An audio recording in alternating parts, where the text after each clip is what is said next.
अस्सलाम वालेकुम दोस्तों, आज के इस ट्यूटोरियल में खुशामदीद। हमेशा की तरह हम आपसे रिक्वेस्ट करेंगे कि जब भी आप हमारा ट्यूटोरियल देखें तो हमारे चैनल को सब्सक्राइब करना ना भूलिएगा और बेल के आइकन पर ज़रूर क्लिक कीजिएगा ताकि आपको हमेशा हमारे आने वाले ट्यूटोरियल की नोटिफिकेशन मिलती रहे।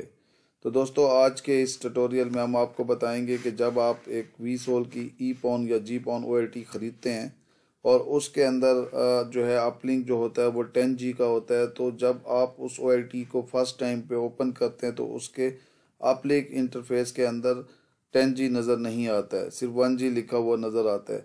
तो आज हम आपको बताएंगे कि कैसे आपने अगर अपलिंक को 10G का अपलिंक यूज़ करना है तो उसको कैसे कमांड प्रॉम्प्ट में जाकर इनेबल किया जाता है। तो दोस्तों, उसके लिए जो पहले जो है आपको एक टूल चाहिए होता है, उसको पुटी कहते हैं। आप उसको किसी भी गूगल की साइट में जाकर पुटी लिख के डाउनलोड कर सकते हैं। एक छोटा सा सॉफ्टवेयर है और उसका इंटरफेस ये होता है जिस तरह दिया गया है। तो आप इसको ओपन करने के बाद आप SSH के थ्रू यानी कंसोल केबल लगा लेते हैं उसकी कंसोल पोर्ट में OLT की, और अपने कंप्यूटर के अंदर यहाँ पे जो बाय डिफ़ॉल्ट उसका IP एड्रेस होता है वो आप दे देते हैं।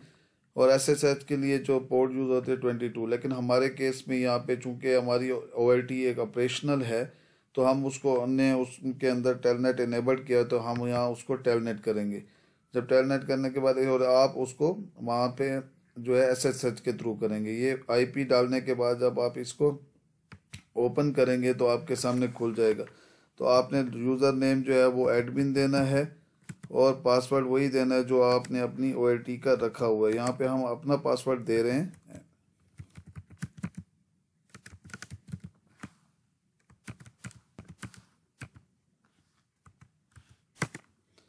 तो दोस्तों,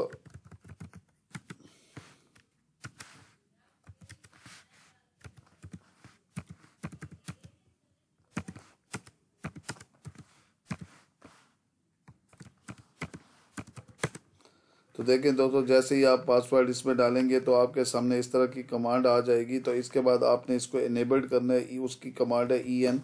आपने EN डालना है तो आपका ये ओपन हो जाएगा और एक बार फिर ये आपसे पासवर्ड मांगेगा तो आपको पासवर्ड देना होगा।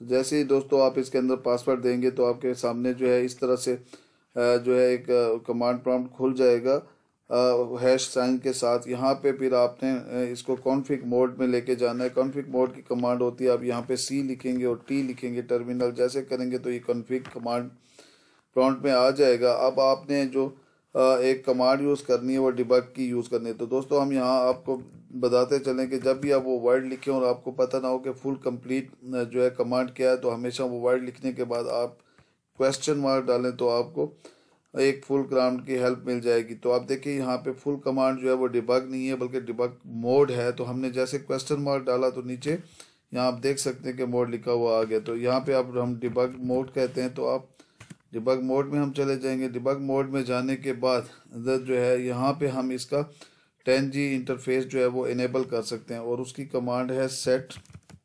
ओके, सेट के बाद अगर आप देखें तो एक GIU और यहाँ से कमांड कंप्लीट करने के लिए अगर आप हेल्प लेना चाहते हो तो आप क्वेश्चन मार्क डालें तो आपको पता चलेगा यहाँ पे मोड का वर्ड है। मोड लिखने के बाद फिर आप क्वेश्चन मार्क डालें तो आपके सामने, और ये नीचे जो SFP+ है आपने ये लिखना है SFP+।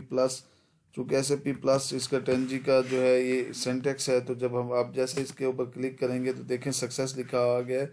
तो ये करने के बाद अब जब आप अपनी OLT को ओपन करेंगे तो उसके अंदर अपलिंक में आपको 10G नज़र आएगा, जबकि उससे पहले अगर आप ये कमांड प्रॉम्प्ट में इसकी सेटिंग नहीं करते हैं तो वहाँ पे सारे के सारे अपलिंक इंटरफेस आपको 1G दिखाता है।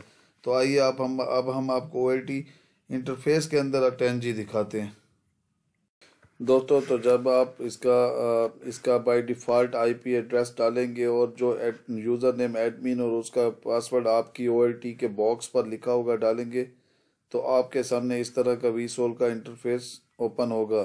इस वक्त हमारे पास 4 पोर्ट्स वाली ई-पॉन OLT लगी हुई है। तो ये इस तरह से आपके सामने जो है वो इंटरफेस ओपन होगा। इस वक्त तो हमारी तमाम तकरीबन एक्टिव जो है वो पोर्ट्स यूज़ हो रही हैं और 2 हमारे अपलिंक यूज़ हो रहे हैं। तो ये ओपन करने के बाद आप OLT कॉन्फ़िगरेशन में चले जाएंगे। OLT कॉन्फ़िगरेशन में जाने के बाद आपने अपलिंक पोर्ट पर क्लिक करना है। अपलिंक पोर्ट पर क्लिक करने के बाद आपके सामने इस तरह का इंटरफेस ओपन होगा। तो ये ऊपर अगर आप मेन्यू देखें तो आपके पास इंफॉर्मेशन और परफॉर्मेंस स्टेटस इंफॉर्मेशन लिखी हुई है, कॉन्फ़िगरेशन लिखी हुई है और परफॉर्मेंस स्टैट्स कॉन्फ़िगरेशन लिखी हुई है। तो आपने कॉन्फ़िगरेशन में चले जाना है।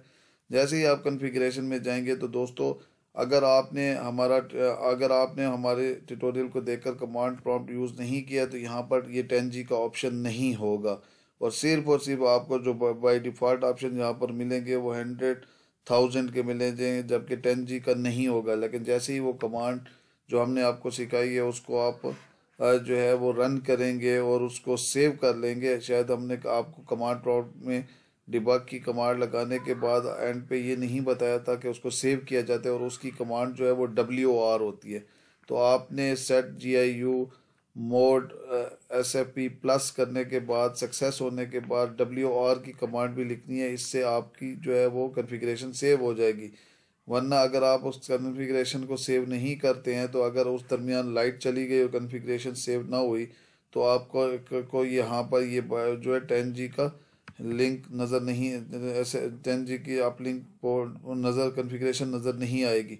तो दोस्तों इससे जो कमांड प्रॉम्प्ट आप यूज़ करेंगे हमारे ट्यूटोरियल के मुताबिक तो आपकी यहाँ पे 10G जो है वो इंटरफेस आ जाएगा। और यहाँ पे जब अगर आपने अपलिंक की कोई 10G कैपेसिटी की जो है वो कनेक्टिविटी करनी हो किसी माइक्रोटिक राउटर के साथ, हाँ, तो आपको यहाँ से जो है 10G सेलेक्ट करना होगा और आप इस जो है 10G की पोर्ट के अंदर 10G का SFP लगाएंगे। तो दोस्तों उम्मीद है कि आज आपको हमारे इस ट्यूटोरियल से जो है वो समझ आ गई होगी कि किस तरह से एक नई vSOL EPON OLT के अंदर 10G का अपलिंक इनेबल्ड किया जाता है। अगर आपको इस बारे में आपके जहन में कोई क्वेश्चन हो तो आप कमेंट में लिखिएगा, हम आपको उसका रिप्लाई करेंगे। तब तक के लिए इजाज़त, अल्लाह हाफिज़।